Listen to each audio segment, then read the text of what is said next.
ಬಿಹಾರದಲ್ಲಿ ಮೋದಿಯ ಭಾರಿ ಕುತಂತ್ರ. ಮಹಾರಾಷ್ಟ್ರದಲ್ಲಿ ಮ್ಯಾಚ್ ಫಿಕ್ಸಿಂಗ್ ಆದಂಗೆನೆ ಬಿಹಾರದಲ್ಲೂ ಕೂಡ ಮ್ಯಾಚ್ ಫಿಕ್ಸಿಂಗ್ ಏನಾದರೂ ಆಗುತ್ತಾ?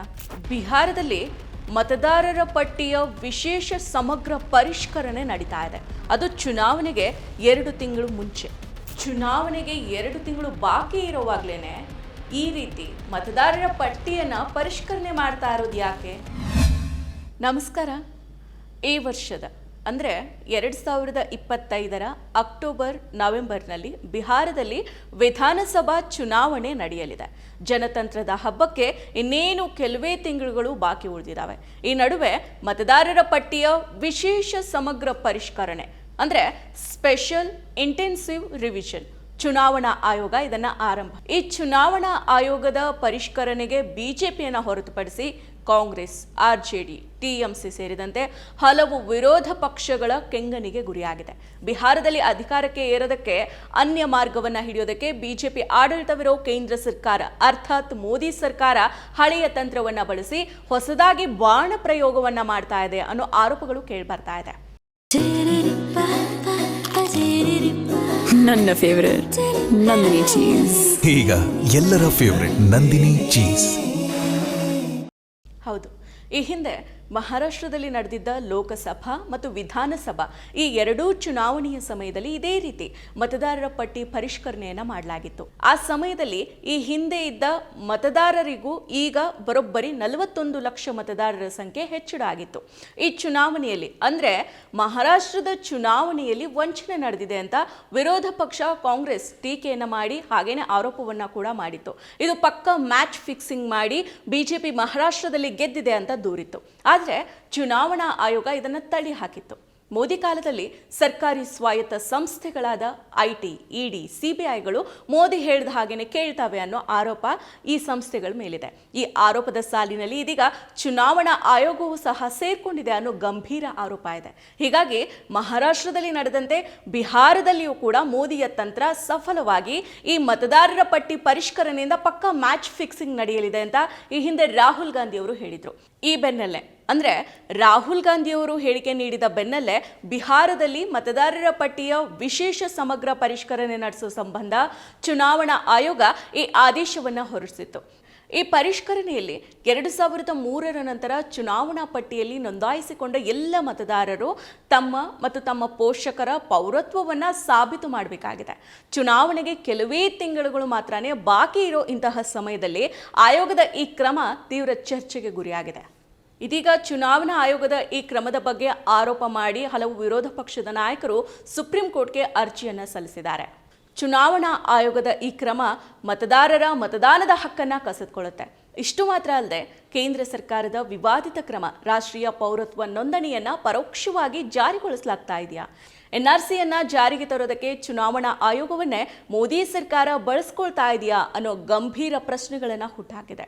2025ರ ಜೂನ್ 24ರಂದು ಚುನಾವಣಾ ಆಯೋಗ ಬಿಹಾರದಲ್ಲಿ SIR ಅನ್ನು ನಡೆಸೋದಕ್ಕೆ ಮಾರ್ಗಸೂಚಿಗಳನ್ನು ಬಿಡುಗಡೆ ಮಾಡಿದೆ. ಅದರಲ್ಲಿ 2003ರಲ್ಲಿ ಇದೇ ರೀತಿಯ ಪರಿಷ್ಕರಣೆಯನ್ನು ಮಾಡಲಾಗಿತ್ತು. ಈಗ ಮತ್ತೆ ಅಂತಹದೇ ಕ್ರಮವನ್ನು ಕೈಗೊಳ್ಳಲಾಗ್ತಾ ಇದೆ.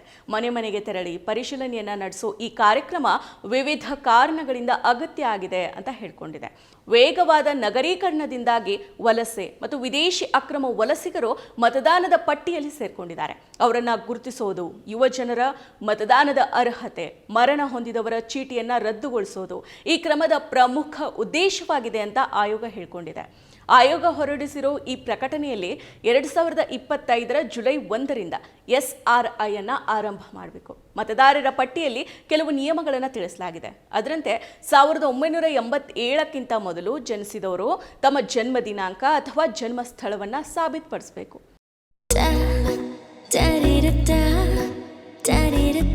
ನನಗಿಷ್ಟ ನಂದಿನಿ ತುಪ್ಪ. ಶುದ್ಧ ತುಪ್ಪ ಅಂದರೆ ನಂದಿನಿ. 1987ರ ಜುಲೈ 1 ಮತ್ತು 2004ರ ಡಿಸೆಂಬರ್ 2ರ ನಡುವೆ ಜನಿಸಿದವರು ತಮ್ಮ ಜನ್ಮ ದಿನಾಂಕ ಮತ್ತು ತಮ್ಮ ಒಬ್ಬ ಪೋಷಕರ ಜನ್ಮ ದಿನಾಂಕ ಅಥವಾ ಸ್ಥಳವನ್ನು ಸಾಬೀತುಪಡಿಸಬೇಕು. ಇನ್ನು 2004ರ ಡಿಸೆಂಬರ್ 2ರ ನಂತರ ಜನಿಸಿದವರು ತಮ್ಮ ಜನ್ಮ ದಿನಾಂಕ, ಸ್ಥಳ ಮತ್ತು ತಮ್ಮ ಇಬ್ಬರು ಪೋಷಕರ ಜನ್ಮ ದಿನಾಂಕ, ಸ್ಥಳವನ್ನು ಸಾಬೀತುಪಡಿಸಬೇಕು ಅಂತ ಸೂಚಿಸಲಾಗಿದೆ. ಬಿಹಾರದಲ್ಲಿ ಸುಮಾರು 7.73 ಕೋಟಿ ಮತದಾರರಿದ್ದಾರೆ. ಈ ಕಾರ್ಯಕ್ರಮವನ್ನು 2 ತಿಂಗಳುಗಳಲ್ಲಿ ಪೂರ್ಣಗೊಳಿಸೋದಕ್ಕೆ ಸೂಚಿಸಲಾಗಿದೆ. ಈ ಸಮಯದಲ್ಲಿ ಬೂತ್ ಮಟ್ಟದ ಅಧಿಕಾರಿಗಳು ಜುಲೈ 26ರವರೆಗೆ ಮನೆ ಮನೆಗೆ ತೆರಳಿ ಪರಿಶೀಲನೆಯನ್ನು ನಡೆಸಲಿದ್ದಾರೆ. ಕರಡು ಚುನಾವಣಾ ಪಟ್ಟಿ ಆಗಸ್ಟ್ 1ರಂದು ಪ್ರಕಟ ಆಗಲಿದೆ. ಇನ್ನು ಮತದಾರರು ಸೆಪ್ಟೆಂಬರ್ 1ರ ಒಳಗೆ ದೂರುಗಳನ್ನು ಸಲ್ಲಿಸೋದಕ್ಕೆ ಅವಕಾಶ ಇದೆ. ಅಂತಿಮ ಚುನಾವಣಾ ಪಟ್ಟಿಯನ್ನು ಸೆಪ್ಟೆಂಬರ್ 30ರಂದು ಪ್ರಕಟಿಸಲಾಗುವುದು ಅಂತ ಆಯೋಗ ಹೇಳಿದೆ. ಆದರೆ ಈ ಪರಿಷ್ಕರಣೆ ಮತ್ತು ಪೌರತ್ವದ ಸಾಬೀತಿಗೆ ಪೂರ್ವಜರ ದಾಖಲೆಗಳನ್ನು ಕೇಳೋದು ತಳ ಸಮುದಾಯ, ಹಿಂದುಳಿದ ಹಾಗೂ ಅಲ್ಪಸಂಖ್ಯಾತ ಸಮುದಾಯಗಳಲ್ಲಿ ಬಹುತೇಕರನ್ನ ಮತದಾರರ ಪಟ್ಟಿಯಿಂದ ಹೊರಗಿಡೋ ಆತಂಕವನ್ನು ಹುಟ್ಟುಹಾಕಿದೆ. ಭಾರತದಲ್ಲಿ 2-3 ದಶಕಗಳ ಹಿಂದೆ ಸಾಕ್ಷರತಾ ಪ್ರಮಾಣ ತೀರಾನೇ ಕಡಿಮೆ ಇತ್ತು. ಜೊತೆಗೆ ಬಹುಸಂಖ್ಯಾತ ಹಿಂದುಳಿದ ತಳ ಸಮುದಾಯಗಳ ಜನಸಂಖ್ಯೆ ಇಂದಿಗೂ ಕೂಡ ಹೆಚ್ಚಿದೆ. ಹೀಗಿರುವಾಗ ಪೂರ್ವಜರು ಹುಟ್ಟಿದ ದಿನಾಂಕ ಅಥವಾ ಅವರು ಹುಟ್ಟಿದ ಜನ್ಮಸ್ಥಳಕ್ಕೆ ಪೂರಕವಾದ ದಾಖಲೆಗಳನ್ನು ಅವರು ಹೊಂದಿರೋದಕ್ಕೆ ಅಸಾಧ್ಯ.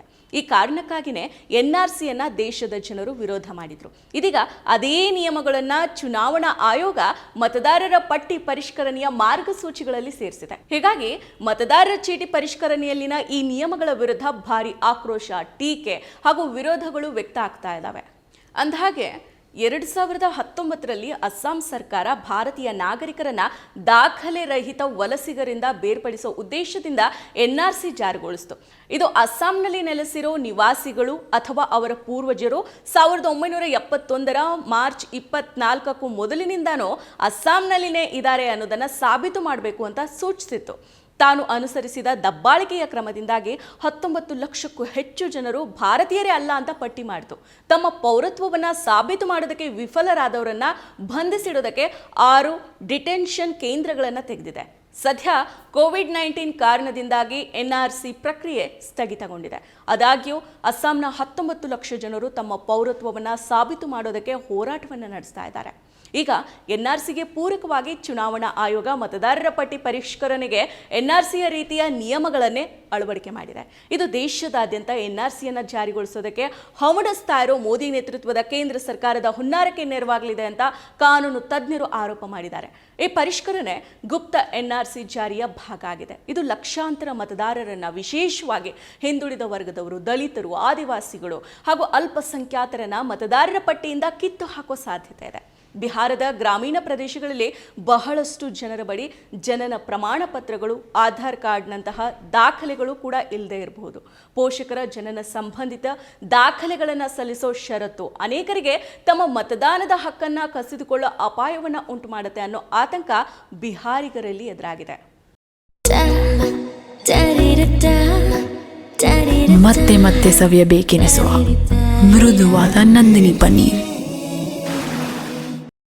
ಆದಾಗ್ಯೂ ಬಿಜೆಪಿ ಅಕ್ರಮ ಬಾಂಗ್ಲಾದೇಶ ವಲಸಿಗರು ಮತದಾರರ ಪಟ್ಟಿಯಲ್ಲಿ ನೋಂದಾಯಿಸಿಕೊಂಡಿದ್ದಾರೆ. ಅವರನ್ನು ಗುರುತಿಸಿ ಮತದಾನದಿಂದ ಹೊರಗಿಡೋದಕ್ಕೆ ಈ ಕ್ರಮ ಅಗತ್ಯ ಅಂತ ಹೇಳ್ತಾ ಇದೆ. ಆದರೆ ಬಿಜೆಪಿ ತನ್ನ ವಿರೋಧಿಗಳು ಮತದಾನದಿಂದ ಹೊರಗಿಡೋದಕ್ಕೆ, ತಳ ಸಮುದಾಯದವರ ಮತದಾನದ ಹಕ್ಕನ್ನು ಕಸಿದುಕೊಳ್ಳೋದಕ್ಕೆ ಹಾಗೂ ಮಹಾರಾಷ್ಟ್ರ ವಿಧಾನಸಭಾ ಚುನಾವಣೆಯಲ್ಲಿ ಮಾಡಿದಂತೆ ಮತದಾರರ ಪಟ್ಟಿಯನ್ನು ತಮಗೆ ಬೇಕಾದಂತೆ ಸಿದ್ಧಪಡಿಸಿಕೊಳ್ಳೋದಕ್ಕೆ ಬಿಜೆಪಿ ಮುಂದಾಗಿದೆ ಅಂತ ಕಾಂಗ್ರೆಸ್ ಗಂಭೀರ ಆರೋಪವನ್ನು ಮಾಡಿದೆ. ಚುನಾವಣೆಗೆ 2 ತಿಂಗಳು ಮೊದಲು ಈ ಪರಿಷ್ಕರಣೆಯನ್ನು ಯಾಕೆ ಮಾಡಲಾಗ್ತಾ ಇದೆ? ಮನೆ ಮನೆಗೆ ಹೋಗಿ 8 ಕೋಟಿ ಜನರ ಮತದಾರರ ಪಟ್ಟಿಯನ್ನು 25 ದಿನಗಳಲ್ಲಿ ಸಿದ್ಧಪಡಿಸೋದಕ್ಕೆ ಸಾಧ್ಯನಾ? ಇದು ಆಗೋ ಕೆಲಸನಾ? ಚುನಾವಣಾ ಆಯೋಗ ಕೇಳ್ತಾ ಇರೋ ದಾಖಲೆಗಳು ಬಡವರ ಬಳಿ ಖಂಡಿತವಾಗಿಯೂ ಸಿಗ್ತಾವ. ಬಡವರ ಬಳಿ ಚುನಾವಣಾ ಆಯೋಗ ಕೇಳೋ ದಾಖಲೆಗಳು ಇಲ್ಲದೆ ಇರ್ಬೋದು. ಆದರೂ ಮೋದಿ ಸರ್ಕಾರ ಇಂತಹ ಪ್ರಯತ್ನಕ್ಕೆ ಪದೇ ಪದೇ ಕೈ ಹಾಕ್ತಾ ಇದೆ ಅಂದರೆ ಇದರ ಹಿಂದಿರೋ ಉದ್ದೇಶ ಏನು? ಇದರ ಹಿಂದಿರೋ ತಂತ್ರ ಏನು? ಮೊದಲೇದಾಗಿ ಬಿಹಾರ ಚುನಾವಣೆಯಲ್ಲಿ ಸೋಲಬಹುದು ಅನ್ನೋ ಭೀತಿಯಲ್ಲಿ ಬಿಹಾರ ಮುಖ್ಯಮಂತ್ರಿ ನಿತೀಶ್ ಕುಮಾರ್ ಮತ್ತು ಪ್ರಧಾನಿ ನರೇಂದ್ರ ಮೋದಿ ಇದ್ದಾರೆ ಅಂತ ಹಲವರು ಟೀಕೆ ಮಾಡ್ತಾ ಇದ್ದಾರೆ. ಹೀಗಾಗಿ ಮೋದಿ ಸರ್ಕಾರ ಆಪರೇಷನ್ ಮ್ಯಾಚ್ ಫಿಕ್ಸಿಂಗ್ ಏನಾದರೂ ಶುರು ಮಾಡಿದೆಯಾ? ಕಳೆದ 11 ವರ್ಷಗಳ ಮೋದಿ ಆಡಳಿತಕ್ಕೆ ಜನರು ಬೇಸತ್ತಿದ್ದಾರೆ. ಬೆಲೆ ಏರಿಕೆ ಅನ್ನೋ ಭೂತಕ್ಕೆ ಜನರು ಕುಗ್ಗಿ ಹೋಗಿದ್ದಾರೆ. ಮೋದಿ ಕಾಲದಲ್ಲಿ ಜನರು ಬದುಕೋದೆ ದುಸ್ತರ ಆಗ್ಬಿಟ್ಟಿದೆ. ಸ್ವತಃ ಬಿಜೆಪಿ ಸಚಿವರೇ ಹೇಳಿದ್ದಾರೆ, ದೇಶದಲ್ಲಿ ಬಡವರ ಸಂಖ್ಯೆ ಹೆಚ್ಚುತ್ತಾನೇ ಇದೆ ಅಂತ. ಹೀಗಿರುವಾಗ ಬಡವರು 100ಕ್ಕೆ 100ರಷ್ಟು ಮೋದಿ ಆಡಳಿತದ ಮೇಲೆ ಅಸಮಾಧಾನವನ್ನು ಹೊಂದಿದ್ದಾರೆ, ಕುಗ್ಗಿದ್ದಾರೆ. ಹೀಗಾಗಿ 100ಕ್ಕೆ 100ರಷ್ಟು ಖಚಿತತೆ ಮೋದಿ ಸರ್ಕಾರಕ್ಕೆ ಇದೆ. ಬಡವರು, ದಲಿತರು, ಹಿಂದುಳಿದ ವರ್ಗದವರು, ಅಲ್ಪಸಂಖ್ಯಾತರು ಮೋದಿ ಸರ್ಕಾರಕ್ಕೆ ಬೆಂಬಲವನ್ನು ನೀಡೋದಿಲ್ಲ ಅನ್ನೋದು. ಹೀಗಾಗಿನೇ ಅವರು ಬಡವರ ಹೆಸರುಗಳನ್ನು ಮತದಾರರ ಪಟ್ಟಿಯಿಂದ ತೆಗೆದುಹಾಕಬೇಕು ಅಂತ ಬಯಸಿದ್ದಾರೆ. ಪ್ರಜಾಪ್ರಭುತ್ವದಲ್ಲಿ ಬಡವರಿಗೆ ನೀಡಲಾದ ಪ್ರಮುಖ ಹಕ್ಕೆ ಮತದಾನ. ಈಗ JDU ಮತ್ತು BJP ಆ ಹಕ್ಕನ್ನು ಕಸಿದುಕೊಳ್ಳೋದಕ್ಕೆ ಹವಣಿಸ್ತಾ ಇದೆ. ಮಹಾರಾಷ್ಟ್ರದಲ್ಲಿ ರಾತ್ರೋರಾತ್ರಿ ಮ್ಯಾಚ್ ಫಿಕ್ಸಿಂಗ್ ಮಾಡಿದಂತೆಯೇ ಬಿಹಾರದಲ್ಲಿಯೂ ಕೂಡ ತಮ್ಮ ಚುನಾವಣಾ ತಂತ್ರವನ್ನು ಹೆಣೆಯೋದಕ್ಕೆ ಮೋದಿ ಸರ್ಕಾರ ಹೊಂಚು ಹಾಕ್ತಾ ಇದೆ. ಮತ್ತಷ್ಟು ವಿಶೇಷ ವಿಡಿಯೋಗಳನ್ನು ನೋಡಲು ಮತ್ತು ಹೊಸ ವಿಡಿಯೋಗಳ ಬಗ್ಗೆ ತಿಳಿಯಲು EDina.com ಯೂಟ್ಯೂಬ್ ಚಾನೆಲ್ ಸಬ್ಸ್ಕ್ರೈಬ್ ಮಾಡಿ ಮತ್ತು ಬೆಲ್ ಐಕಾನ್ ಕ್ಲಿಕ್ ಮಾಡಿ.